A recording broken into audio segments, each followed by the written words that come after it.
Welcome to the Pro-Life Perspective. I'm Abigail Lorenzen, your host, and this is the podcast of Right to Life of Northeast Indiana. Today we have with us Stacey Hueneck. Hey. How are you? Hi, I'm so well. It's so good to be here in your studio, and I feel so special being your first guest here. Yes, it's been fun getting used to recording in here as opposed to being over at Bot Studio. Some things to figure out, a little bit of a learning curve maybe, but it is fun to have you sitting here on our pink couch. And it's been a while since you and I have chatted anyways, so I'm really looking forward to catching up a little bit and hearing some more of how your story has changed and progressed. So we have Stacey here today because we are talking about the topic of infertility in this series. And I wanted you guys to hear the story of someone who has walked through infertility. And sometimes that story stays one of infertility. There's no baby that comes in the end. There's no adoption that happens in the end. There's no foster care kids who come to live.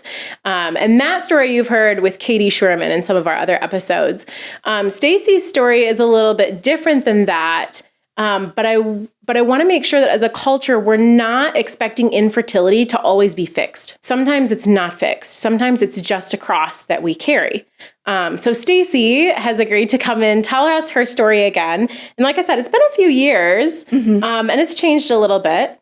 But Stacey, I think just go ahead and tell us your story, and I'll, of course, have questions for you as we go. Okay, thank you so much. I think it's important to start our listeners to hear about Springs in the Desert, firstly, because I'm going to be referring to them as I share. Mm-hmm. So Springs in the Desert is an infertility ministry that I'm very much involved with. And I will be actually helping lead a retreat in Houston in April, May for couples and individuals with infertility. So if people wanted to go to that. Yeah, you can still sign up. Yeah. Go springsinthedesert.org and look under events. And you can hang out with me for a weekend. It'll be a great time. So they're a major part of my experience with infertility. And something else I also want to mention too. So you mentioned like not every story ends with a child. But my story doesn't end with a child. It does have a child in it. Mm-hmm. I say it doesn't end with a child because my story's not over. But this is it. This is the end of your story, Stacey. There's no more story for you after this podcast. Right. So I share that because that can be really heavy for people to hear who are still longing. And so I know that for lack of a better word, can feel triggering. So just to put it out there, if this is hard for you to listen to, I understand. And I've been there with you. It's okay if it's painful for you to hear about a story where somebody does have a child. That's totally understandable, and there's space for that grief. So interesting though, when I did conceive, surprisingly and unexpectedly, after 7 years of waiting, the ladies at Springs in the Desert, I was so afraid that the news of my pregnancy would hurt them and be really painful. And so I was so hesitant to share. I did share with Anne and Kimberly, our co-founders, right away. But the rest of the team, I just was so cautious. Firstly, because I didn't know if the pregnancy would end in loss. But secondly, because I didn't want it to cause pain for them. But they were so quick to remind me that infertility is part of your path. And it's not one that you leave once you have a baby. Infertility, you can't erase that part of your story. It doesn't make it disappear. Right. We have a baby now that suffering, that longing that I went through doesn't exist anymore. Right. And in a lot of ways, it's okay, so I fell into this category of infertility before. Well, now I've been able to conceive and have a child. But I also sometimes wrestle with do I belong in this category of motherhood? Because I only have my daughter's a singleton, and what does that look like? And sometimes I feel like I can't relate to either category, and so this question of where do I fit in has emerged. And the ladies at Springs though have been just so gracious in reminding me that there's a place for me, and that having children doesn't define us, but rather being created in God's image and likeness defines us. And it's just been so beautiful to walk with them and give space to wrestling with these difficult feelings and emotions that emerge on either side of wherever we are on the path. Yeah. So yes, the path of infertility is one that I've walked. And to get into my story a little bit, I got married, and I was pretty certain. I talked with doctors because I had a cyst rupture in college, and they were pretty certain I had PCOS, but they waited until after I was married to officially diagnose me.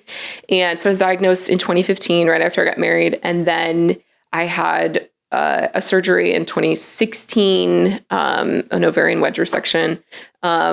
Slow that down. An ovarian wedge resection. You just slung that off here. Said it a lot of times before. So, and just to check for endometriosis, and I couldn't tell you all of there were other things that they did, but I don't remember all of the things because that was so long ago. But in hopes to conceive, and we've tried medications to help induce ovulation in my body. It just wasn't happening. And that experience is so incredibly isolating, and also just the side effects of all of the medications and what you're going through and feeling like you don't belong anywhere. And then on top of it, there's so many people who are trying to provide you solutions. Yeah. And it's because they are so well intended and well meaning, but a child, it's weird to say, but the child isn't the solution. It's really about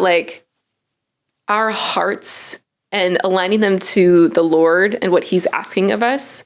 And so getting a baby in the person's arms, that doesn't equal healing. Yeah.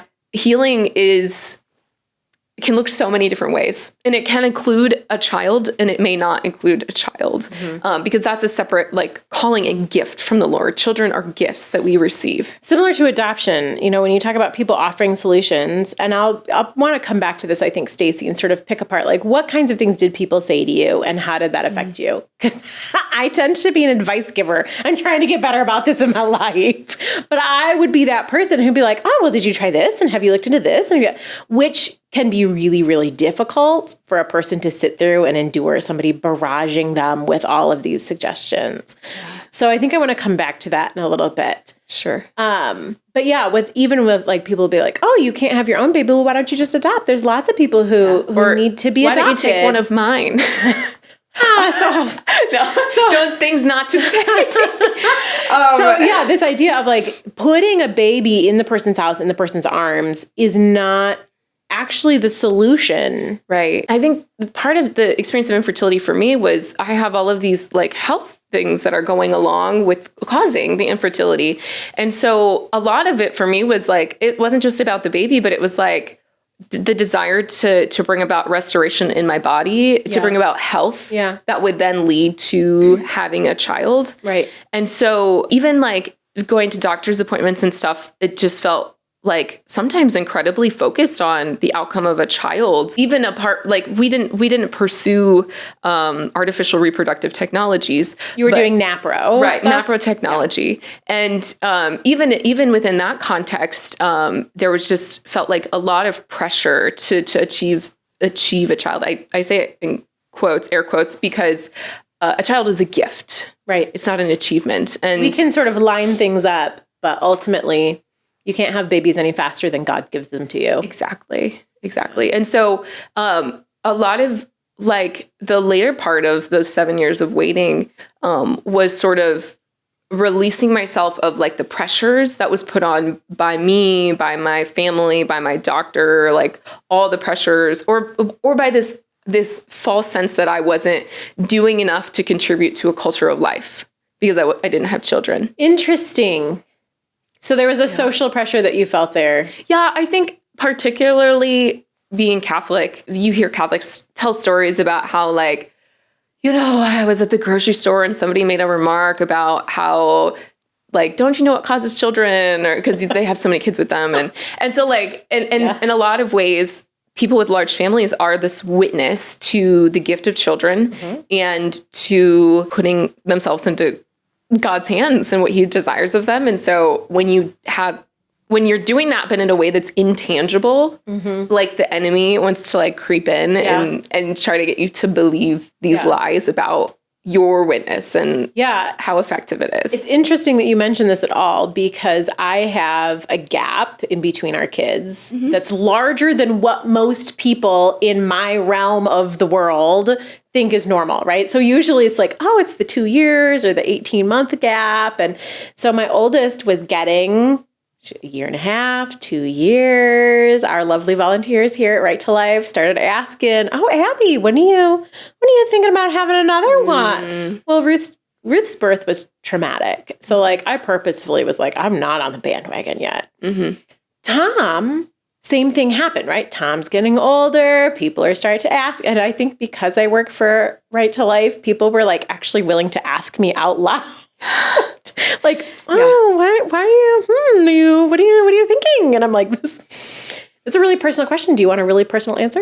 Right. Because I'll give it to you. Right. But with Tom, afterwards, we went through secondary infertility where we were trying to have a baby, and you can't make a baby. Right. Again, like, they're gifts. And so I started saying to people, well, you can't have babies any sooner than God gives them to you. And it was interesting to watch their mouths sort of snap shut at that and realize what they had just stepped into. Like, these comments, man. But I that piece about like, I'm inside the pro-life movement and I have 2 kids and they're spaced really far apart. And now I have 3 kids, but like, I work in the pro-life movement. Am I supposed to have 8 kids? Like, there is that. Yeah, I know what you're talking about with that, with the pressure, like the visual piece of it. And I will say too, not just like that. Sometimes there's infertility that's beyond our control, but then there's also the space for children to be discerned. Yeah, we're called to be, cooperative with God in this creative, like he invites us into this creative work of bringing children into the world. But it doesn't mean that at any moment that you possibly could have a child that you should. Right. And like in the Catholic Church, we talk about natural family planning that can help you delay children in instances where like maybe somebody would be struggling like with mental health or something. There's many serious reasons that a couple could, or like after a C-section, you need time to recover. You have to wait, a number of years sometimes before you for a matter of health before you should pursue. Nobody wants a uterine window. Yikes. Yeah, there's legitimate reasons. And so we should, like, as a society, as a culture, ought to be like slow to make assumptions. We shouldn't make assumptions. They're never helpful. But about why somebody maybe doesn't have a child. I haven't really gotten it as much. Like my daughter's going to be 3 soon. And I really haven't gotten it, but we were so open about our experience with infertility. I'm sure that's why people aren't like trying to put pressure on me. Yeah, they know that there's a backstory here. Right. They've stepped in it once. They don't really need to step in it again. Correct.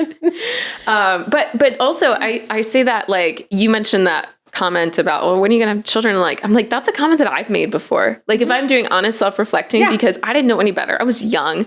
Like, now I'm like, I can't believe I said that. Like, it's just not our place. And I don't think it comes out of like people trying to be mean no. I think people are naturally nosy. They want to know what's going on in everybody's life. 1000%. But it's usually people who say to me almost exclusively are people who are overjoyed at the announcement of children appearing inside of marriages. Yes. And so they're like, as we should all be. Right. They're excited for the fruitfulness piece and like, ooh, and like you make such cute babies when there's the next baby coming and that kind of thing. Yes. Yeah. And there's probably a little nosiness in there. Yeah. Oh, certainly. But I don't think it's ever.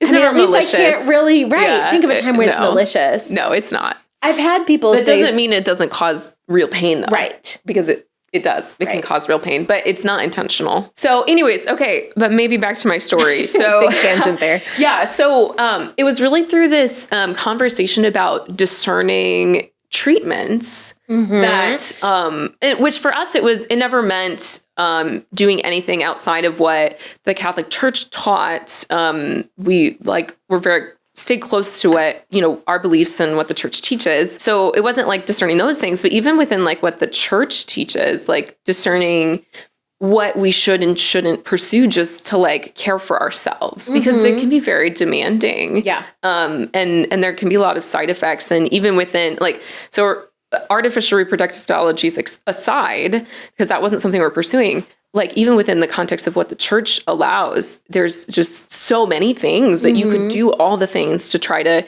control the outcome. But that's also like controlling our bodies isn't necessarily how the Lord gifts us children either. And so when I did have to have a second procedure, I can't remember even what year it was. And then, you know, different treatments and things. But we got to a point where after a number of years where we discerned like it was time to take a break. And we were still like doing the things possible, the non-invasive kinds of things possible that were supporting my health, because at that point I had gained other diagnoses besides PCOS. So it's sort of like a maintenance plan of like, this is just healthy for me to do. Right. Versus extra things that you're laying on top to try to conceive. Exactly. So just like, how can we take care of my health, and then sort of releasing ourselves of that burden of the extra kinds of treatments and things to induce ovulation, and just like surrender to what the Lord is wanting of us. And I did not imagine like that it would result in pregnancy. And I'm not saying like this is what you should do in order to get pregnant either. Like that's there are stories of people releasing and then they end up with a baby, and there's stories of people releasing and there's they live in that peace and it never resolves in a baby. Yes. Yeah. But it is because we kind of hit that spot too in our lives of this, like, I can't keep doing all the extra stuff all the time. I have to just coast for a while. Yeah. Yeah. And so it was in that time that I got pregnant, and I didn't believe it. I had a box of expired tests because I buy them in like 50 pack from Amazon or whatever. Yeah. And which the first time I heard of a 50 pack of pregnancy tests from Amazon, I couldn't believe it. I was like, why would you need that many? And then it happened to me. Oh, girl, I have one in my cabinet. Yeah. So I took the test and I was like, oh, it's really hard to read it. It must be because it's expired. And so I went to the store. This is a faint line. Yeah. I ended up taking 5 tests that day because I just couldn't believe it.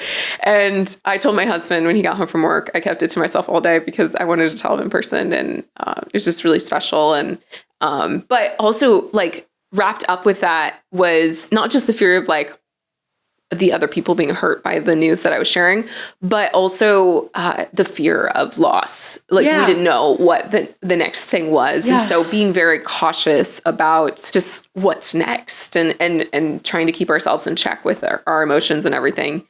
And now I have a almost 3-year-old, and every time I look at her, I think about how she's God's gift and she belongs to him, not to me. Yeah. And I ended up sort of hitting that same spot. I have a blog post that I wrote while I was pregnant with Carmen, our third. So I had Ruth, and then I had Tom, and then I miscarried twice. Lily, actually, yesterday was the anniversary of her miscarriage 3 years ago, right in between the readings of Lazarus and Palm Sunday. So she's Lily, like Easter Lily. And then a year later, again during Lent, Winterberry. And then now I have Carmen. But with Carmen hitting this space where it was like, how much do I let myself get excited? How much do I let myself get hopeful? Because we've lost twice, and we're doing the things that we know of to help this baby, but there's no guarantee. And coming to a spot where you realize none of these babies are mine. When we go into schools and we talk about in vitro fertilization, one of the things that I tell the kids is you don't have a right to a baby.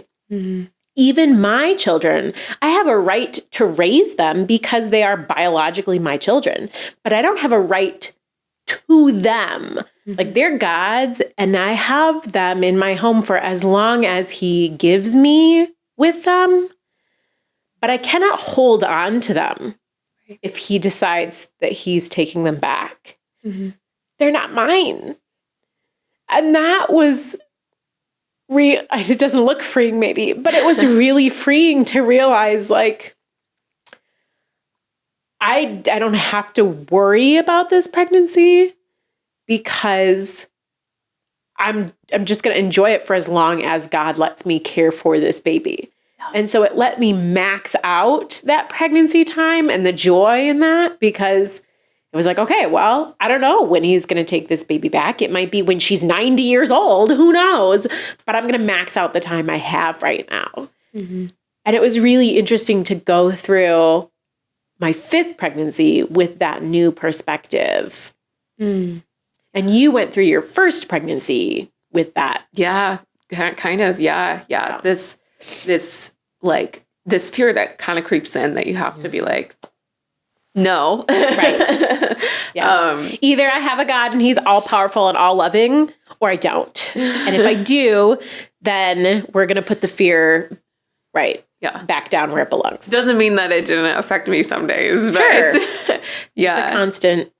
Right. I have a friend who recently had a child after 3 losses, and I just I can't imagine what that experience might have been like, and to wrestle with that grief while trying to keep yourself in this place with carrying a baby, that just really have to throw yourself into the Lord's hands and surrender to him. Yeah. Yeah, my babies are not mine. I also found it really interesting, the wording that I was using in my own head. Do you know what a marker baby is when we're talking about miscarriages?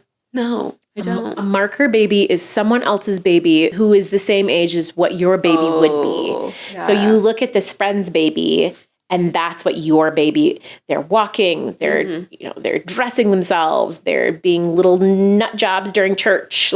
That's what my baby would have been. So I was using the word should. My baby should have been born around this day. My baby should have been, doing this. My baby should have been that. We should have been this. And I realized that word should isn't really helpful. It's would. We would have been, because should still sounds like I'm the boss. This was my plan and it should have been this way. Would. It would have been. She would have been walking. Only God says what should and shouldn't have been. And I miscarried. So it's not should, it's would. And that change in wording did a lot for me in releasing the idea of I was owed something. No, I wasn't. God doesn't owe me children. Right. Yeah, it's interesting. And it goes back to what you were saying about the outcome of fertility stuff isn't the solution to infertility isn't a baby. Right. It's a very difficult concept, but as people of faith, Jesus is the solution. Right. He's the healing. And so in Springs in the Desert ministry, we talk about Christ as the solution, not conception. So many people want to focus on the outcome of having a child. But it's because they don't understand the child as gift in the same way that we do, as that God is the one who is the author of life. And so we do what we can reasonably to care for our health, and to do things that follow the dignity of the human person. Right. But there's things like IVF that go against the dignity. But I will say at the same time, there's an understanding, I understand why somebody would do that. I know that it's wrong. But because we pressure ourselves so much, it can sometimes feel like this is the only option, the only thing that could make me happy, is pursuing something like this. So it's important to remember, to have compassion for the people who have pursued that or sought that out. It's something in Springs in the Desert, we've walked with individuals, with couples who have pursued it or who are pursuing it, trying to minister to them and help them realize that the Lord is their healing, not the baby, and that the dignity of the person begins at conception, and every child has a right to be brought about inside their mother. Versus in a lab, in a petri dish. Right. There's a tension in that, I think, especially because we often don't acknowledge the grief. And I think a lot of times people who are pursuing artificial reproductive technologies Sorry, I said that one fast. That's okay. The reasons that they pursue it is because I think of the pressures that they're getting. And there's a desperation that builds up. Yes. Like I felt that in my own life, which is part of the reason why we had to pump the brakes on like, I'm not going to do all the things this month. Right. Because I can't handle the roller coaster again. But the desperation builds and builds and builds and builds. And when you have a society that's saying, this is your next logical step. And that a baby is the only solution. Right. Yeah. If the problem is that you can't have babies, then the solution is having a baby. Right. That would be very like A plus B equals C. Mm. Yeah. And so I think, we can have a lot of empathy for people who are pursuing IVF while also realizing it's not actually going to fix what's going on here. Right. And it's unhelpful in other ways as well. And I will say too, like even like my daughter, she's not the answer. Like she wasn't the healing that I needed. It wasn't from her. Because her purpose isn't to make you happy. No, it's not. While she does bring joy into my life, she sometimes does the opposite. I love her dearly, but her purpose is that she's a gift from God, and he has a purpose for her here on earth that's apart from me and my purpose. And so to look at her and think like, this fulfilled all of my dreams. Like that's not how I see her. Yeah. How I see her is just this gift that I'm responsible for caring for and cultivating and there's something also very, very freeing about that too. In this sense of like, I could put her into the Lord's hands. And so we have these days, Stacey, sort of bumped up against this where like, my children gonna make me a crazy person. Oh, I wanted them so bad, and now I have them. And boy, and it is helpful to say, you know what? Their purpose is not to make me happy. Their purpose isn't to make me feel fulfilled. This is not why they exist, and so it's okay if I don't feel fulfilled and I don't feel happy, because that's not why they're here. Right. But again, like you take a look at how our society looks at it. If you follow the infertility train, the way that a lot of people look at it, it's okay, you're having trouble conceiving a child. We're going to do everything scientifically available to us to get you a baby, even if it takes making a baby. I'm sympathetic to parents who then have this baby in their home, and it's difficult. It's really hard to raise a baby, and it's frustrating, and it's not because you know how take it outside of the realm of babies. When we desire something deeply, right? So my 7-year-old who really, really, really wants the next Polly Pocket, okay? And it builds up in your brain, and you're building it up, and you're building up, and then you finally get it. And sometimes it's a letdown. I think we do the same thing too, like with future spouses. Yeah. Like the same concept of like. My husband's never a letdown, Stacey. Never. But again, his purpose is not to make me happy. Like that's not his. Right. I would like it to be his goal in life, but it's not. Yeah. The people aren't to be used in that way. We're not to use people as a means to an end to fulfill our desire for an aching or a want. And sometimes our desires, they can make us feel very isolated. But again, like we are called to turn to the Lord with that desire because he gives us our desires for a reason. And they don't always, they're not always going to be fulfilled in the ways that we imagine. A lot of times, like, for example, I have many friends through Springs in the Desert and infertility ministry who still desire to have a child, even though they might even be beyond, like they may be past hysterectomy or just beyond childbearing age. They will carry that desire potentially until eternity. And the Lord, can still allow that desire to be a space for them to ultimately long for him. And it hurts still. There's still pain with it that, okay, in this life, there can be pain. It's not always the case, but, in this life and in the next, I will never have a child. It's painful when our desires go unmet, but the Lord can still do work in that. We the Lord never intended for every desire that we have to be fulfilled other than in him. Like all of our desires will be fulfilled in him after this life, in the next, in eternity. But the desires in this world, like I can desire good things and bad things. And some of those, the bad things the Lord doesn't want for me, and only some of the good ones the Lord wants. He doesn't want all of our desires to be fulfilled, or he doesn't allow them to all be fulfilled. It's not always for the good of the path that we had to have ahead of us for all of our desires to be fulfilled. Like the ultimate goal he has for us may mean that this desire goes unfulfilled in order to get us there. Does that sound about right? Yeah, I mean, because it's ultimately will be met that's in like him. The role of suffering in our lives, right? So we suffer, and suffering in and of itself is not good, but good comes through it because I'm learning to set things aside and put myself in God's hands instead.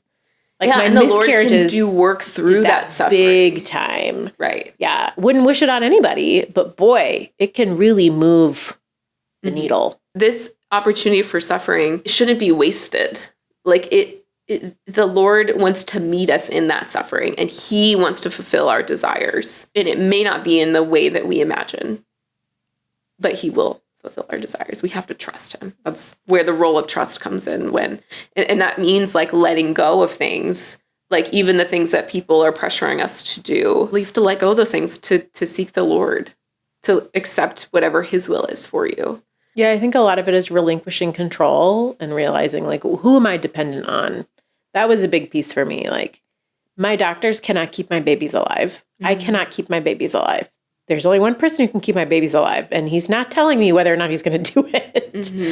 So I'm just going to have to lean into that. You mentioned the feeling of isolation a couple of times, and I'd love to hear, I don't know if you can put more words to it than that. I don't know that I went through that so much. And maybe because I work for Right to Life, I have access to a lot of people's stories. I've got 12 years worth of stories in my brain now from people that they've shared with me. But what was that like? Can you give me a little more on that? Yeah. I think I can't speak for everybody, but no, just you. Tell us your story. But isolation is very, very common in the experience of infertility. You know, naturally, the next thing after marriage is having children, and it's also like a call placed on us is to be fruitful. Yeah, and I have a desire to do it as well. Fill the earth and subdue it, and so there's a desire for that.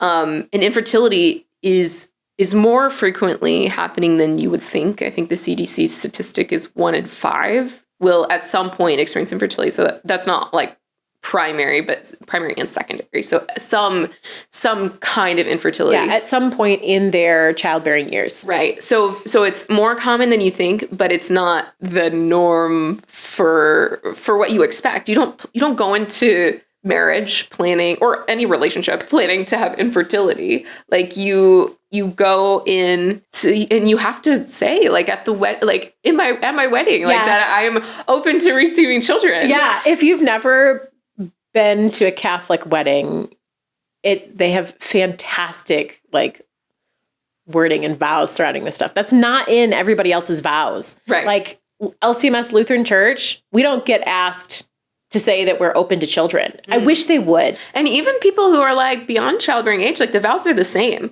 So like, because I mean, like how many people in scripture conceived in old age?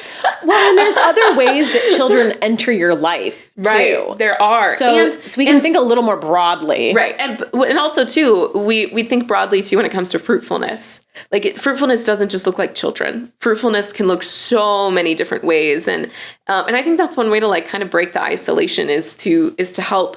And we do this in Springs a lot to talk about what does fruitfulness look like in your marriage. I know people who care for aging family members or people who care for the sick. For my husband and I, it looked like a lot of involvement in church and youth ministry. And I still work in youth ministry, but my husband was much more involved before we had our daughter. Yeah, this isolation, because what you imagine for your life isn't what is happening. And then as a result, you see people moving on. Like, I think about, okay, so-and-so got married this year, like before me or even right after me, and now they have this many children and I have none. And so you begin to feel like you don't belong. And a lot of... They've all leveled up and you've not. Like, yes. I'm still back here. Yes. And then you've got the pressures that people are putting on you and pressures you're putting on yourself. And then also the way we speak about children and also just my personal experience, getting into my personal experience. I come from a family of 6 kids. And my mom was one of 6. My dad was one of 8. And so, like... There's a legacy there. There's a legacy, There's right? a legacy. There's a legacy. There's my grandma, like my grandmothers have like 25 and 30 grandchildren or something like that. And also like a call to live. So as Catholics, we don't believe in contraception. I mentioned natural family planning earlier. That's what we use to discern and space children. But sometimes there's a fear that like people might think that I'm contracepting. And we've actually had couples in our ministry say like, somebody came up to me in church with a pamphlet about natural family planning and said, don't you know what the church teaches? Because they didn't have children. And it was because they're experiencing infertility. That's got to feel like a dagger to the heart. Right. So, and not being able to relate. So I'm one of 6 and I've got 2 older sisters, a brother, a sister, a brother. And the number of grandchildren were growing until I got married. And then there was a stall, you know? So the expectations of, well, how many is Stacey going to contribute to the herd? Stacey, you're not filling your quota. Right. It sounds so silly. We have the baptismal gown and there's no one in it. Yeah. And that desire is good. The desire for children is good. The desire for grandchildren is good. But the Lord is the one who decides, not us. And so we just have to be surrendered to what he's asking of us. And that's hard. Did the isolation feeling change at all the more open you were with close people in your life about what was going on? Or was that different and separate from what you were dealing with on you? Because maybe there's 2 layers of isolation. Like one, like it's so inner core that not even my spouse really can touch it. It's just me and God who can see this. And more like outer, like here is a level that I can share with you, and it feels less isolating because now you know what's going on. I think what helped with the isolation for me was knowing and understanding what boundaries to set. Like what? That's something, well, like people asking you about like what you're doing, like what treatments you're doing, or like there was a couple I remember them talking about. I don't even remember in what context I had like talked with them, but they were saying how they have a rating system for what they share with people. And it was like a thing between them. So it was like a way to draw them together. But if somebody comes up to you with trying to invasive, like learn about what's going on, you can kind of rate on a scale of 1 to 5 how much you share with that person. And so they would share it like, oh, this person tried to come and question me, and then this is what I rated them. Learning those boundaries is important.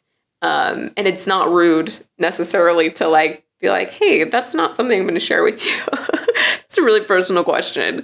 Learning boundaries, and then also finding community in springs in the desert, and walking with other women and couples who are going through infertility, because it honestly, it just feels like nobody understands what you're going through when you're experiencing infertility. They come so solution oriented. That mindset is just focused so much on a solution, because the grief and the pain that you're experiencing is also uncomfortable, not just for you, but for the people surrounding you. It's uncomfortable.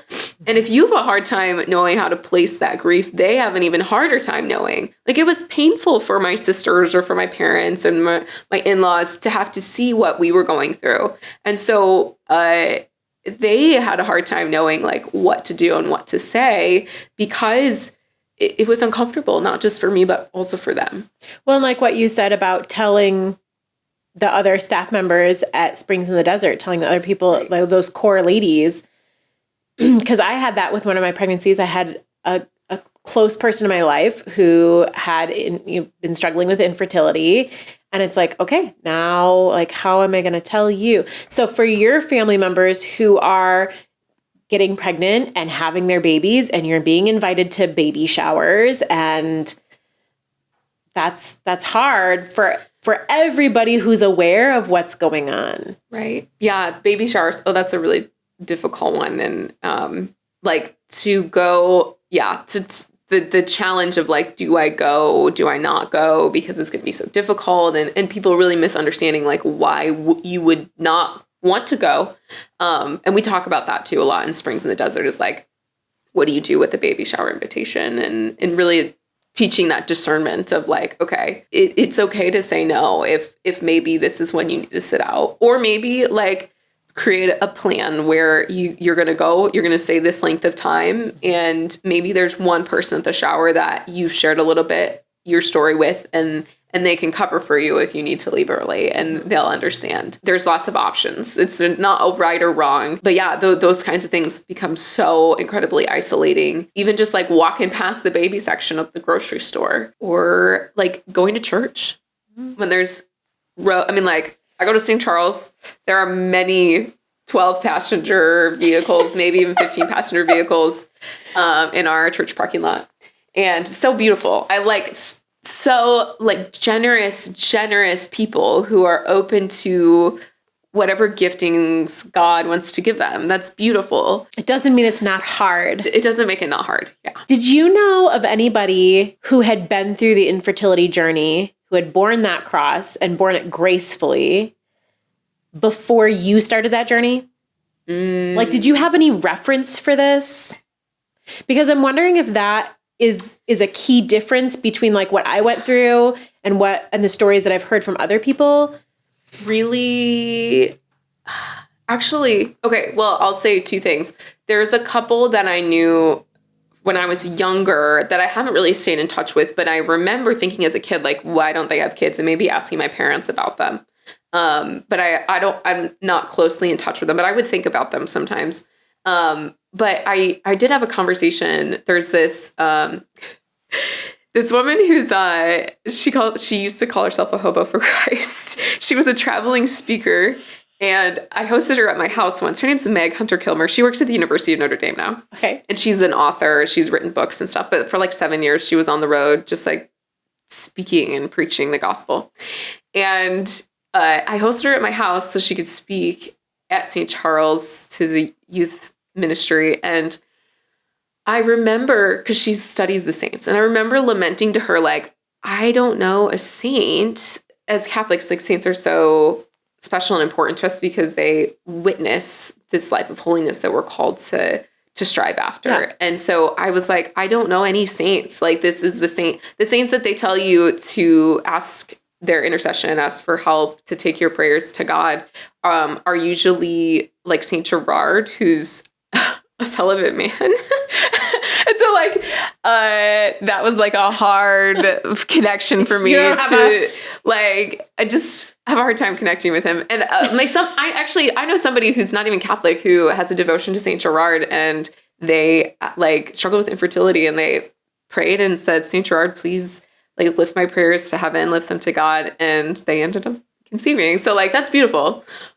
Hard time for me to relate to that story. I wanted somebody who was like easier, more tangible to relate to, and their experience was similar to mine. And after I had that conversation with Meg, and she wrote an article, I think, I can't remember who published the article, but it's a list of saints or people who are on the path to sainthood. So they might be venerable or beatified or whatever, who themselves experience infertility or are living spiritual motherhood in a distinct way. And I just remember how much of a gift that was. And there's one particular one, I think she's a servant of God, which is a step towards sainthood. Elizabeth Lesueur, she's French. She experienced infertility. Her husband, Felix, he was, I think she didn't find out till after they were married that he was actually very atheist. But I think she thought that I don't know. Bait and switch? Yeah, I'm not sure. Yikes. But they loved each other really deeply. And even though they had infertility, and even though he didn't believe in God and she did, and she made of her life like this just witness of love to her neighbors in the circle she was in France, to just love on them with God's love, even though she couldn't have children. And that was really painful for her because so many people were atheists around her. And then after she died, Felix, her husband, read her secret diary, and then he became a Catholic priest. So that's wild. I keep a diary. I wonder if my husband will read it when I'm dead. And then he believed in God after that, and became a Catholic priest. So I love their story because she gives such a testament to just loving the people around her, even though they were so difficult and it was painful for her. Like, I don't even know how much she wrestled with infertility as much. I sort of wonder if back then, because this was long before artificial reproductive technologies, I wonder if there was less pressure because there was fewer solutions. But this is so total, like, the first thing that pops into my head is Hannah. And there were people, and there's plenty of pressure on Hannah. But some of it's like self-pressure. So like the desires there, I'm not saying it's not painful. And like even, so Joachim and Anna, who are Mary's parents, they're not in like scripture, but we have the Proto-Evangelium of the Gospel of James has their story. It's a non-canonical book, but it still gives us information about them. They talk about Joachim was kind of shamed in the temple for not having children. And so like, there's that experience of shame, but I'm wondering if like there were fewer options for solutions, like, because with IVF, there's some reasonable rate of potential success in 60% over 3 years. Okay, in pursuing IVF. Which is actually the same as NAPRO. Oh, yeah. Did you know that? I would believe that. Yeah. Crazy. So, yeah, I think I'm curious. This is not like, I'm not telling you how it is. This is a suspicion or something I've thought about is like, did they have the people telling them, oh, do this and you'll get pregnant? Maybe they did. I don't know. People will say things like drink pineapple juice and then you'll get pregnant. So maybe they did back then. I don't know. I'm going to guess there was also some like witchcrafty stuff going on. Oh, yeah, like, maybe. Like alternatives. God's not giving you the baby that you desire, so maybe he's not listening to you and you need to go over here and talk to this person instead. Which is sort of the same. I mean, I think it's bound up inside of fallen human nature. If the genie in the lamp isn't giving us what we want, then maybe you need a different genie in the lamp. Yeah. No, God's not a genie in the lamp, so... Sure. But I guess I just don't know what kinds of things that they were telling people to do. Yeah. Like, what did they tell Hannah, or what did they tell Joachim and Anna, or what did they tell Elizabeth Lisser to do to conceive? Like today it would be, do IVF. Scary things. Maybe. Things I don't want to think about. They were using leeches to like cure everything. I don't want to know. Yeah. The stories that you could pull from saints and from biblical. Those are hard to relate to, though, because a lot of them ended in a child. Elizabeth Lisser didn't. But like the stories of scripture, they end in a child. So like don't get me wrong. Like, yes, we should be looking to scripture and reading them. Anna, the prophetess. She doesn't. She's a different sort of fertility too, though. Anna ends with a child. Anna. Oh, Anna. Anna the prophetess in the New Testament. In the New Testament. Yeah. Super old in the temple, Anna. But hers is a little bit different married? Because she's widowed. She was married for 8 years. Okay. And then was widowed. But not having a husband and desiring children and a husband is a sort of an infertility as well. Yep. I didn't think about her. But like there's so many. So like Elizabeth, so Anna and Joachim, not in scripture. Sarah, Hannah.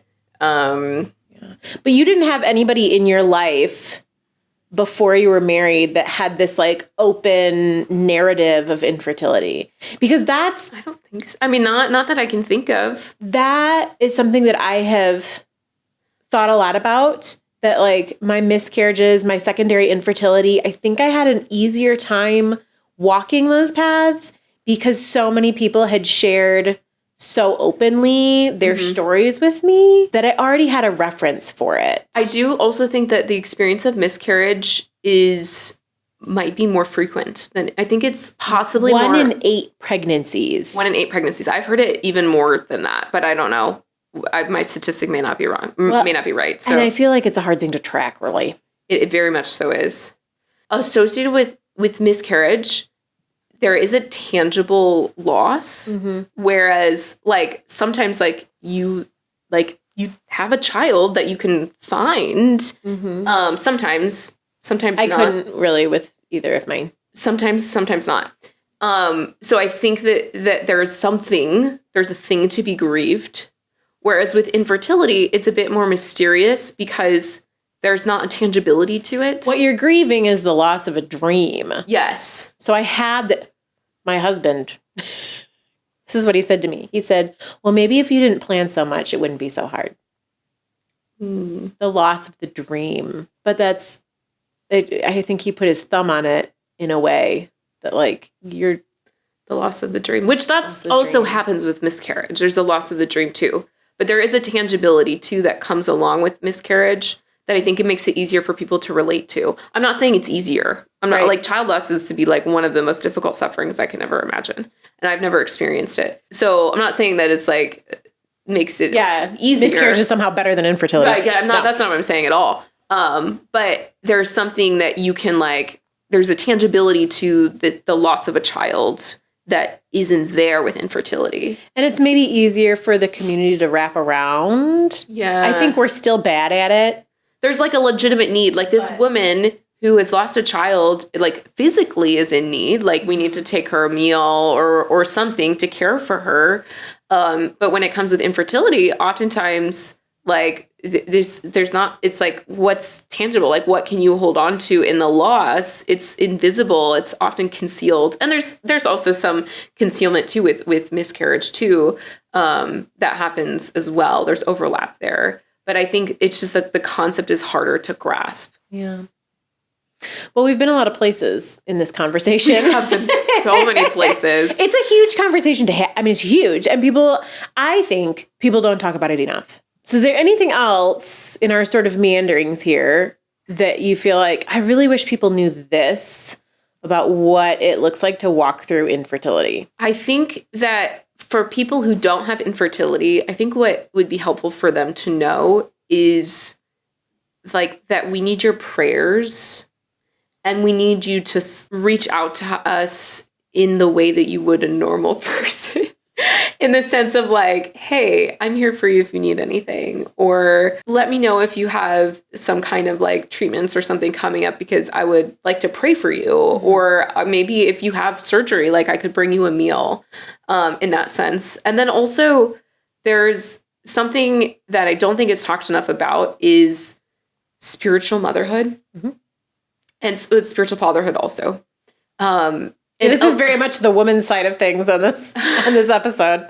And I feel like I'm opening a whole nother subject. But when it comes to things like Mother's Day, which can be like the most painful day of the year for someone with infertility, spiritual motherhood is like a thing before motherhood is. Like biological motherhood and even adopted motherhood, those exist because of spiritual motherhood. We're all called to be spiritual mothers. And so when it comes to Mother's Day, for the church to speak from the perspective of recognizing the call of motherhood of all women, not only those who have biological or adoptive children, that spiritual motherhood is something that all women are called to live. And so there's a real like truth to like the reason Elizabeth Lasser, who we talked about earlier, the reason that she had a life that was such a gift to those around her was because she was living out this call to mother to those around her. And that's a call that we all have as women. it's not only for those who have biologically had a child or adopted a child. Yeah, I agree. Well, thanks for coming in. Thanks for inviting me. It's great to be here and to just have conversation. And I pray that whatever I said that was good sticks with the listener, and the things that I messed up on that just disappears. They're edited out. Great. With discernment. Yeah, no, I appreciate it. And I appreciate you being willing to open up sort of your life to us and let me poke around in it a little bit. Yeah. Telling these stories I think is really important. So thank you. And also those who are listening, if this is like something that you personally struggle with, I just want you to know that you're not alone, and that, the Lord loves you so much. And if you're looking for community, please go to springsinthedesert.org and we'll be there to walk with you. Yeah. One thing I keep finding as a motto in my life is God wants good things for me. Yes. And that came into play big time when I was dealing with secondary infertility. It's like, I'm not pregnant, but I know that God wants good things for me. And that was a big buoy. Yes, he loves us and he wants good things for us. Yeah. Thanks, Stacey. Thank you. This is The Pro-Life Perspective. I'm Abigail Lorenzen. We'll catch you next time.